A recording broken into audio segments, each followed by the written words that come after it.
Hi everyone, welcome back to another tutorial from Wake&Tech. Today in this video, I'm going to show you how to change workspace name in ClickUp. Renaming your workspace helps you keep your ClickUp account organized, especially if you manage multiple projects or teams. First of all, launch open your ClickUp application and log into your account. Once you're inside the home page of ClickUp, go to the top right corner and tap on your name initial.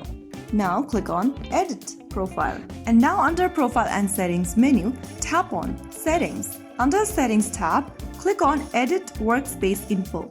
On the next page, you will see your workspace's name. Go ahead and erase that and then write down a new name. Once you are done, click on Done at the top right corner. You can also upload an avatar for your workspace if you want by tapping on Upload Avatar and choosing a photo or taking a picture of yourself or whichever photo you want to add as your profile picture for your workspace. Finally, click on Done at the top right corner to change your workspace's name right away.